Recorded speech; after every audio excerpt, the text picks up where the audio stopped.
ओम श्री गणेशाय नमः। आप सभी का दिन शुभ और मंगलमय हो। आज आप सुनेंगे पौष मास के महात्म्य का 8वां अध्याय। नारद जी ने पूछा, हरि के अंश से उत्पन्न हुए हे महाभाग्य, आपकी कृपा से मैंने गणेश जी का सारा शुभ चरित्र सुन लिया, किंतु हे ब्राह्मण, भगवान विष्णु ने उस बालक के धड़ पर गजराज के 2 दांतों वाले मुख को जोड़ा था।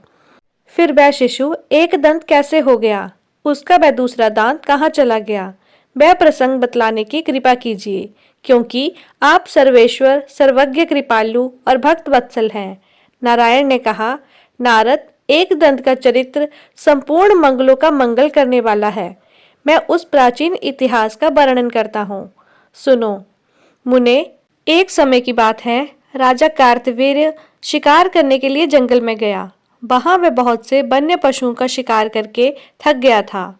इतने में सूर्यास्त हो चला। तब उस राजा ने सायंकाल में अपनी सेना सहित वही वन में जमदग्नि ऋषि के आश्रम के निकट पड़ाव डाल लिया और बिना कुछ खाए पिए अपनी रात बिताई। प्रातःकाल राजा सरोवर में स्नान करके पवित्र हुआ और अपने शरीर को अलंकृत करके दत्तात्रेय जी द्वारा दिए गए मंत्र का भक्ति पूर्वक जप करने लगा। मुनिवर जमदग्नि ने देखा कि राजा के कंठ, ओष्ठ और तालु सूख गए हैं। तब उन्होंने प्रेम के साथ आदर पूर्वक कोमल वाणी से राजा का कुशल समाचार पूछा। फिर राजा ने बड़ी ही उतावली के साथ सूर्य के समान तेजस्वी मुनि को प्रणाम किया और मुनि के चरणों में पड़े हुए राजा को स्नेह पूर्वक शुभ आशीर्वाद दिया। राजा ने फिर अपने उपवास आदि का सारा वृतांत मुनि को कह सुनाया। तब मुनि ने तुरंत ही डरते डरते राजा को निमंत्रण दे दिया। इसके बाद मुनि श्रेष्ठ जमदग्नि हर्ष पूर्वक अपने आश्रम को लौट आए और वहां उन्होंने लक्ष्मी श्रेष्ठ माता कामधेनु से सारा वृतांत कह सुनाया। तब कामधेनु भयभीत हुए मुनि से बोली कि मुनिवर, मेरे रहते आपको भय कैसा? आप तो मेरे द्वारा सारे जगत को भोजन कराने में समर्थ हैं। फिर राजा को तो बात ही क्या। आप राजाओं के भोजन योग्य त्रिलोकी में दुर्लभ जिन जिन पदार्थों की याचना करेंगे, वह सब मैं आपको प्रदान करूंगी। तब कामधेनु ने अनेक प्रकार के भोजन करने योग्य सोने और चांदी के बर्तन, असंख्य भोजन बनाने के पात्र और बहुत से स्वादिष्ट पदार्थों से भरे हुए बर्तन मुनि को दे दिए। फिर तरह तरह के स्वादिष्ट और पके हुए कटहल, आम, नारियल और बेल के फल प्रदान किए। उत्तम धान के चिड़वों का पर्वत सा ढेर लग गया। फिर कौतुकवश राजाओं के योग्य पूर्णतया कपूर आदि से सुवासित तांबूल और सुंदर वस्त्र आभूषण प्रदान किए। इस प्रकार सामग्री से संपन्न होकर मुनि ने खेल ही खेल में सेना सहित राजा को मनोहर पदार्थ देकर भोजन कराया। तब जो जो वस्तुएं परम दुर्लभ थी, उन्हें भरीपूरी देकर राजाधिराज कार्तवीर्य को महान आश्चर्य हुआ। फिर उसने अपने सेनापति से कहा कि जरा पता तो चलाओ कि यह इतने बर्तन कहाँ से आए। इनमें से कितनों का तो मैंने नाम भी नहीं सुना। मंत्री बोला, महाराज, मैंने सब कुछ देख लिया है। वहां सुख, शिष्य, समुदाय और सूर्य के तेज के आधार पर पकने वाले अन्न आदि ही हैं। वे संपूर्ण संपत्तियों से रहित हैं। वहां मैंने यह भी देखा है कि सभी लोग जटाधारी हैं और वृक्षों की शाल ही एकमात्र उनका वस्त्र है। परंतु आश्रम के भाग में मैंने एक मनोहर कपिला गौ को देखा है। उसके अंग बड़े सुंदर हैं, चांदनी की सी कांति है और लाल कमल के समान उसके नेत्र हैं। पूर्णिमा के चंद्रमा सी कांतिमती वह गौ वहां तेज से उदीप्त हो रही थी। वही साक्षात लक्ष्मी जी की तरह संपूर्ण संपत्तियों और गुणों के आधार है। फिर मंत्री के कहने पर वह दुर्बुद्धि राजा मुनि से उसी गौ की याचना करने के लिए तत्पर हो गया, क्योंकि वह उस समय सर्वथा कालपाश में बंधा हुआ था। भला पुण्य अथवा उत्तम बुद्धि क्या कर सकती है? इस कारण पुण्यवान और बुद्धिमान होकर भी राजा कार्तवीर्य मुनि से प्रार्थना करना चाहता है। माया प्रत्येक जन्म में सेवा किए जाने पर संतुष्ट भक्त को वह भक्ति प्रदान करती है। फिर माया से विमुक्त हुए राजा कार्तवीर्य वाले हैं। हे भक्त, आप तो कल्प तरु के समान हैं, इसलिए मुझ भक्त को कामना पूर्ण करने वाली इस कामधेनु को भिक्षा रूप में प्रदान कीजिए। हे तपोधन, आप जैसे दाताओं के लिए भारत में कोई वस्तु अदेय नहीं है। और मैंने सुना भी है कि पूर्व काल में दधीची ने देवताओं को अपनी अस्थियां तक दे डाली थीं। हे तपोराश्य, आप तो भारतवर्ष में लीला पूर्वक ब्रह्मांड मात्र से समूह के समूह कामधेनु की सृष्टि करने में समर्थ हैं। सुनकर मुनि कहने लगे, राजन, आश्चर्य है, तुम तो उल्टी बात कह रहे हो। अरे मूर्ख और छली नरेश, मैं ब्राह्मण होकर क्षत्रिय को दान कैसे दूंगा। इस कामधेनु को परमात्मा श्री कृष्ण ने गोलोक में यज्ञ के अवसर पर ब्रह्मा जी को दिया था। अतः प्राणों से बढ़कर प्यारी यह गौ देने योग्य नहीं है। हे राजन, फिर ब्रह्मा जी ने इसे अपने प्रिय पुत्र भृगु को दिया और भृगु ने मुझे दिया। इस प्रकार यह कपिला मेरी पैतृक संपत्ति है।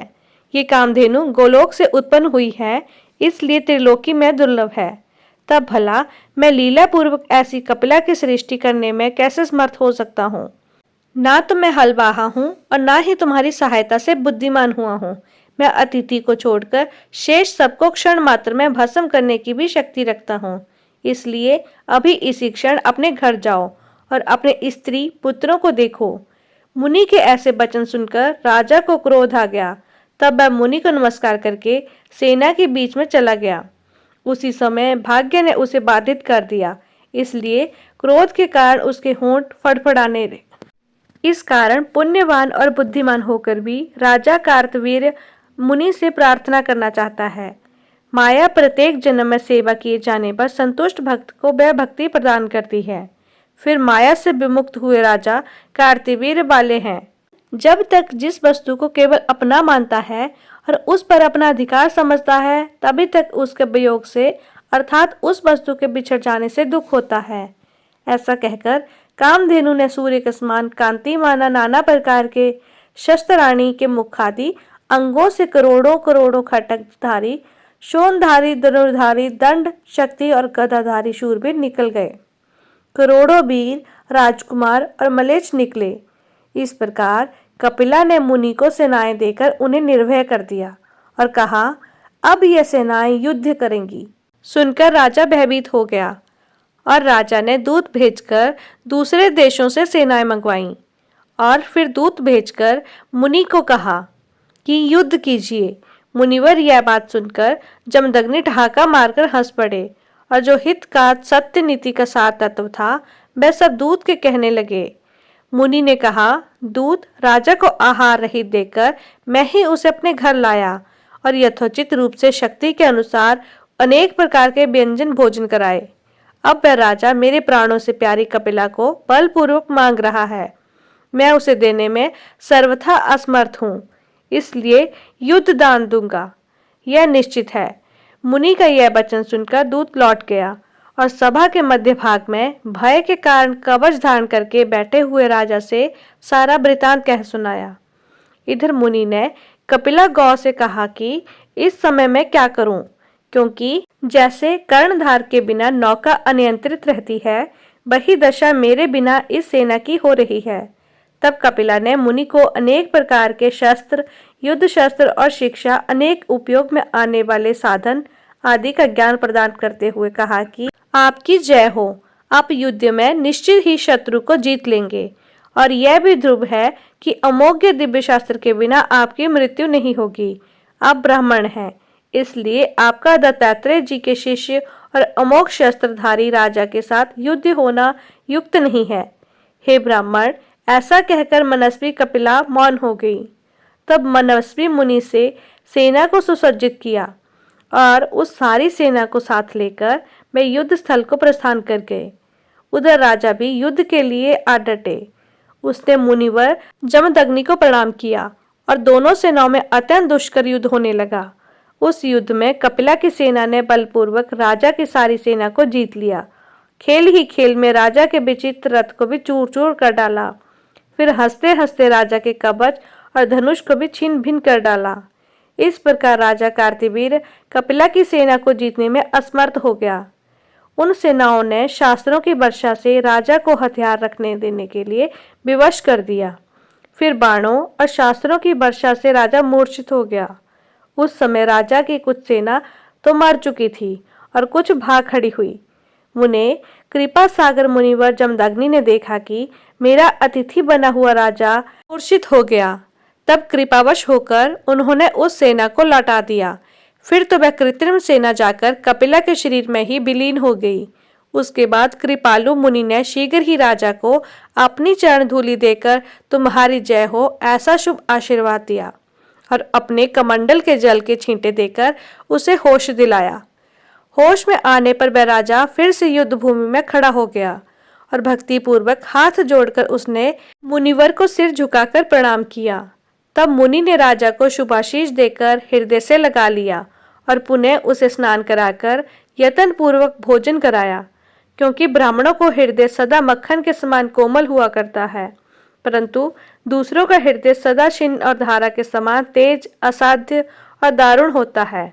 उसके बाद मुनिवर ने राजा से कहा कि राजन, अब तुम अपने घर लौट जाओ। राजा कहने लगा, महाबाहो, युद्ध कीजिए या मेरी अभीष्ट गौ मुझे समर्पित कीजिए। राजा तो अब भी अपनी जिद पर अड़ा हुआ था। नारद राजा के ऐसे वचन सुनकर मुनिवर ने श्री हरि का ध्यान करके, जो हितकर, सत्य और नीति का सार रूप था, ऐसा वचन कहना आरंभ कर दिया। मुनि ने कहा, महाभाग्य, धर्म के सुरक्षित रहने पर सारी संपत्तियां सदा सेव स्थिर और निवास करती हैं। यह पूर्णतः निश्चित है। राजन, तुम्हें भोजन से वंचित देखकर ही मैंने अपने घर लाया और विधि पूर्वक यथाशक्ति तुम्हारा आदर सत्कार किया। इस समय तुम्हें मूर्छित देकर मैंने चरण धूलि और शुभ आशीर्वाद दिया, जिससे तुम्हारी मूर्छा दूर हो गई। इसलिए तुम्हारा अब ऐसा कहना बिल्कुल उचित नहीं है। उस वचन को सुनकर राजा ने मुनिवर को प्रणाम किया और एक दूसरे रथ में सवार होकर युद्ध कीजिए ऐसा ललकारा। तब मुनि भी कवच धारण करके उससे युद्ध करने के लिए तत्पर हो गए। क्रोध के कारण राजा की बुद्धि मारी गई थी, इसलिए वह मुनि के साथ जूझने लगा। मुनि ने कपिला द्वारा दी गई शक्ति और शस्त्र के बल से राजा को शस्त्रहीन करके फिर से मूर्छित कर दिया। तब कमल लोचन राजा कार्तिवीर दोनों डटकर युद्ध करने लगे। फिर युद्ध करते मैदान में हंसते हुए मुनि ने खेल ही खेल में नागास्त्र द्वारा राजा के सभी मंत्रियों को बांधकर कैद कर लिया। फिर लीलापूर्वक उत्तम मंत्र का उपयोग करके उस राजा को जगाया और उन बंधे हुए सभी मंत्रियों को उसे दिखाया। राजा को दिखाकर मुनि ने तत्काल ही उन्हें बंधन मुक्त कर दिया और राजा को आशीर्वाद देकर फिर कहा कि राजन, अपने घर जाओ। परंतु राजा को क्रोध में भरा हुआ था, उसकी बुद्धि मरी हुई थी। उसने उठकर त्रिशूल उठा लिया और यत्नपूर्वक उसे मुनिवर जमदग्नि पर चला दिया। तब मुनि ने उस पर शक्ति से प्रहार किया। इसी बीच उस युद्ध की स्थल में ब्रह्मा जी ने आकर उत्तम नीति द्वारा उन दोनों के परस्पर प्रेम स्थापित कर दिया। तब मुनि ने संतुष्ट होकर रण क्षेत्र में ब्रह्मा जी के चरणों में दृष्टिपात किया। राजा ब्रह्मा तथा मुनि को नमस्कार करके अपने घर को चला गया। फिर ब्रह्मा जी और मुनि ने अपने अपने स्थान को प्रस्थान किया। इस प्रकार इसका वर्णन तो कर दिया। अब इसके आगे का वृतांत आप अगले अध्याय में सुनेंगे। वीडियो अच्छी लगी हो तो इसे लाइक करें, चैनल को सब्सक्राइब करें और बेल आइकन को प्रेस करना ना भूलें। धन्यवाद।